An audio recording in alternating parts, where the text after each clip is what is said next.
তৃতীয় শ্রেণী তোমাদের বাংলার আজকে আমি প্রথম গল্পটা সত্যি শোনা গল্পের যে অনুশীলনী প্রশ্নগুলো আছে আমি একটু মুখে বলে দেব।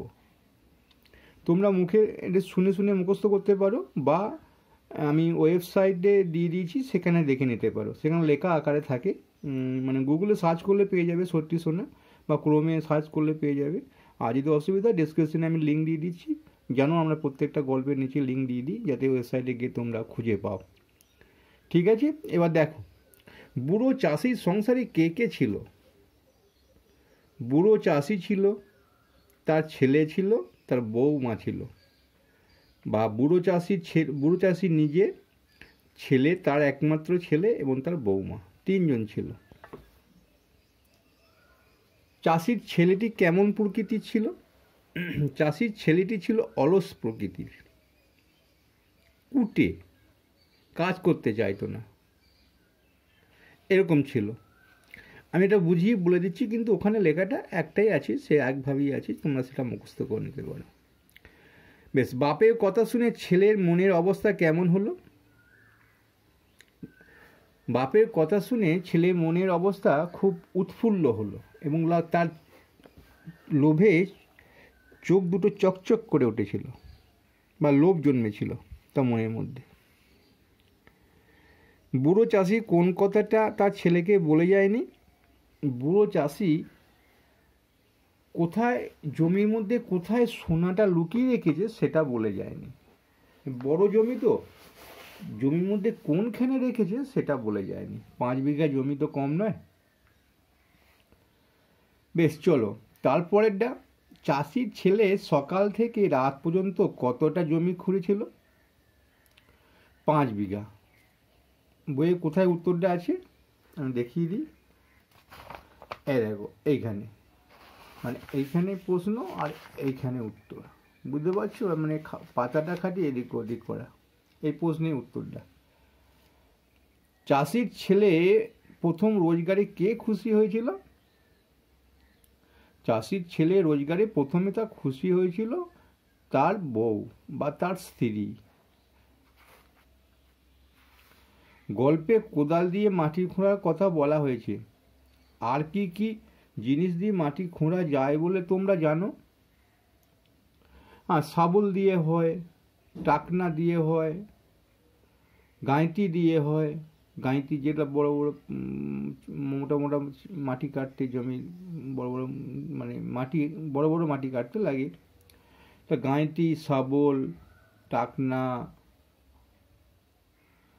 বেলচ, মানে এইগুলো দিয়ে মাটি খোঁড়া হয়।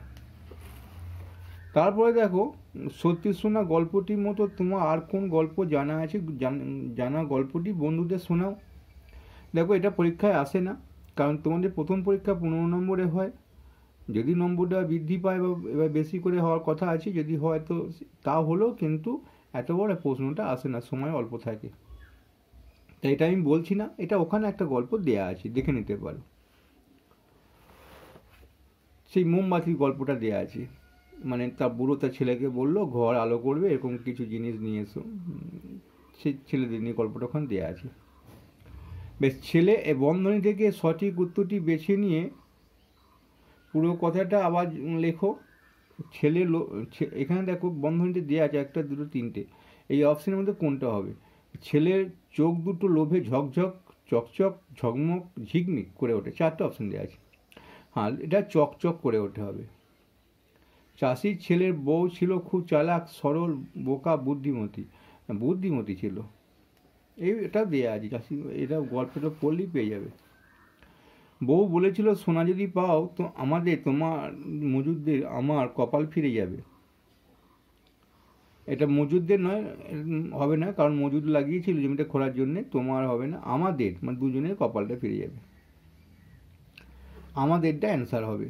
চাষির ছেলে ফসল কাটার পর কম পয়সায় দোকানে, হাটে, বাজারে বিক্রি করে এলো। এটা এটা উত্তরটা এইখানটা পেয়ে যাবে।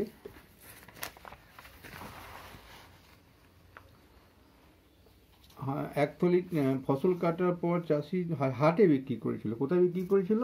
হাটে। ওই হাট থেকেই বীজ কিনে এনেছিল, হাটে গিয়ে বিক্রি করেছিল। তাহলে এখানটা হয়ে গেল। এই পাতাটা একটু বলে দিই। চাষির ছেলে নিজে চাষ করার আবাদ কথা ভাবতে পারতো না কেন? একটু সংক্ষিপ্ত বলতে হবে, সংক্ষিপ্ত উত্তর দাও লেখা আছে। চাষির ছেলে ছিল অলস প্রকৃতি, সে চাষবাস জানতো না, তাই চাষাবাদ করার কথা ভাবতেই পারতো না। শেষ পর্যন্ত চাষির ছেলে মাঠে কাজ করতে যাওয়ার কারণ কি ছিল? তার সোনা পাওয়ার লোভে। অর্থাৎ বাবা বলে গিয়েছিল জমির মধ্যে কোথায় সোনা পাওয়া আছে, চাষ করতে সে যায়নি, কিন্তু সে মানে সোনা খুঁজতে গিয়েছিল, সেটাকে আমরা চাষ করা বলছি। তার স্ত্রীর অনুরোধে গিয়েছিল। চাষির ছেলের বউ কোন সময়কে বীজ বোনার সময় উপযুক্ত বলেছে? বৃষ্টি নামার আগে, বর্ষার শুরুর আগে সময়কে বলা হয়েছে।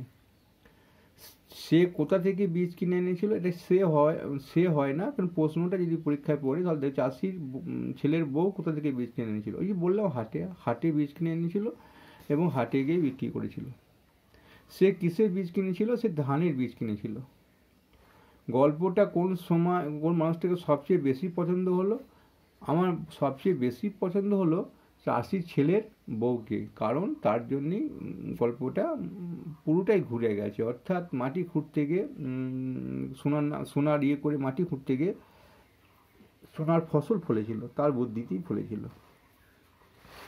সেটা বলবো বলি তো তোমায় ডেকেছি। এই কথা কে বলেছে? চাষির ছেলে বাবা, মানে বুড়ো বাপ তার ছেলেকে বলেছে। সে কাকে এই কথা বলতে, ছেলেকে এই কথাটা বলেছে। সে তাকে দিয়ে কি ডাকা বলেছিল? যে সোনা কোথায় লুকানো আছে তার, সেটা বলার জন্য ডেকেছিল। গল্পে চাষির ছেলের বউ চাষির ছেলেকে কীভাবে সাহায্য করেছে? চাষির ছেলের বউ তাকে বুদ্ধি দিয়ে, তাকে পরিশ্রমে উৎসাহ করে, তারপর তাকে চাষে গিয়ে তামাক সেজে নিয়ে যাওয়া, খাবার নিয়ে যাওয়া, এইগুলোতে সাহায্য করেছে। সত্যি সত্যি সোনা ফুলেছে মাঠে, একথা কে বলেছে?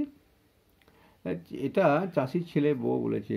সোনা বলতে এখানে আসলে কোন জিনিসকে বোঝানো হয়েছে? সোনার মতন দেখতে সোনালি ধানকে বলা হয়েছে, পাকা ধানকে বলা হয়েছে।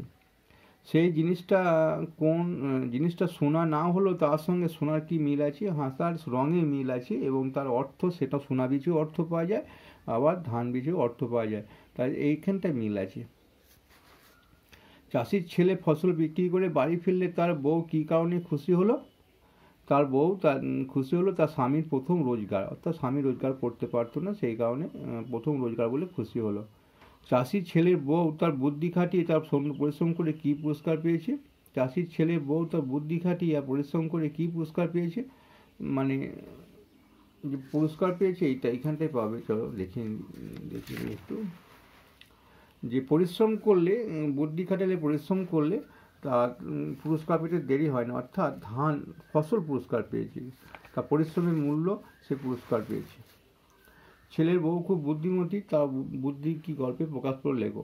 তার ছেলের বউ খুব বুদ্ধিমতী, কারণ তার বুদ্ধির জন্যই অলস ছেলে কাজ করতে শিখেছিল, অলস ছেলে ফসল ফলাতে শিখেছিল, রোজগার করতে শিখেছিল, তার স্বামী রোজগার করতে শিখেছিল। এখানে দেখো পিতলের থালাটা সোনার মতনই কী আছে? চকচকে করে হবে, পাকা ধান সোনার মতনই ঝলমলে, আর ড্যাশ দিয়ে সোনা বানানো হয়, অর্থাৎ ড্যাশ দিয়ে গহনা সোনা বানানো যায় না। আসল সোনা দিয়ে সোনা দিয়ে গহনা সোনা বানানো যায় না, কারণ কিছু খাদ দিতে হয়। রূপো চকচক হলেও সোনার চেয়ে অনেক কম দামিটা হবে।